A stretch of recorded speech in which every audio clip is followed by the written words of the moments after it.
In this breaking story, a major insider just exposed Donald Trump's violent midterm plan.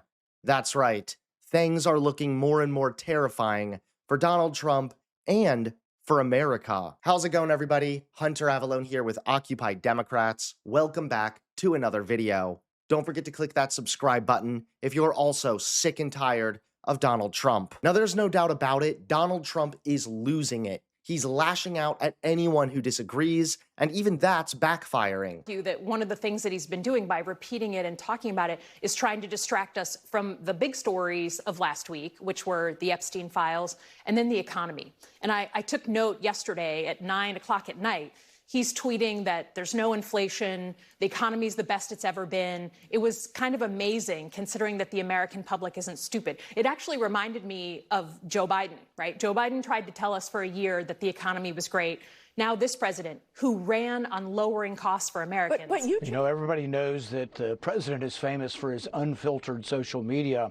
But if you take at face value the idea that calling your opponents traitors and then specifically saying that it warrants the death penalty is reckless, inappropriate, irresponsible. There are a number of other ways to describe it, but it's not something that is helping the country heal wounds. I think it stirs things up, and really, I think we can do better. And this is going to backfire even more as Republicans will be held accountable. Listen, I didn't support the way that the short-term budget was agreed to, because I thought that we actually could get Donald Trump and Republicans to agree to both open the government and remove these premium increases. So it's not surprising to me that Republicans aren't committed to doing anything about this. But ultimately, as people start paying those higher premiums, and for a lot of people in my state, it's going to be a $25,000 increase in premiums in January, the pressure is just going to ramp up and ramp up and ramp up. So yes, today, maybe Republicans are saying they're not going to do anything about this, but when that pain hits millions of families' pocketbooks in January, maybe we'll have a shot then. We're not going to stop fighting on behalf of families. I mean, we're just not. What's your message to the 8 Democrats or 7 Democrats and 1 independent who did vote to end the shutdown, being promised there would be a vote on the Obamacare subsidy? I guess there may still be a vote there, but it may not be a vote that does anything.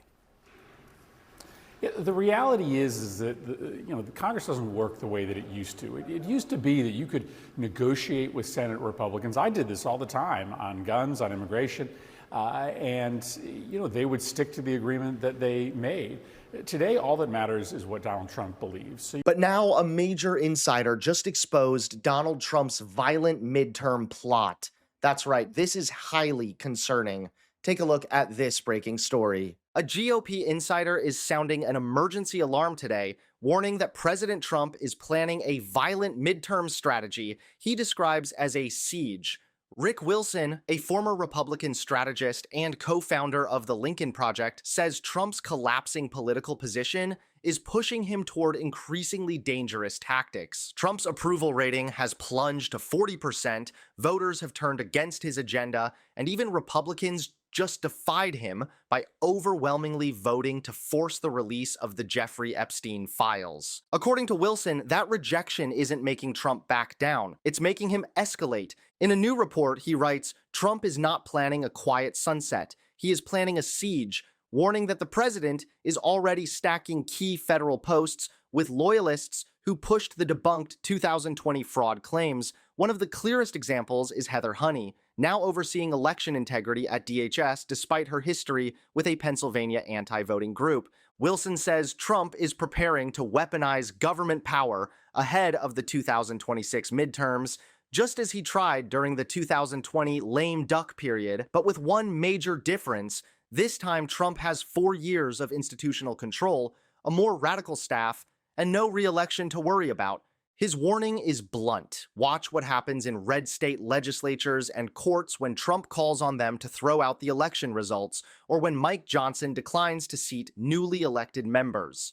The message from inside the GOP is clear. Trump isn't preparing to accept defeat. He's preparing a siege. Thanks so much for watching. Please click that like button and subscribe to Occupy Democrats so that you can stay informed and help us stop Donald Trump.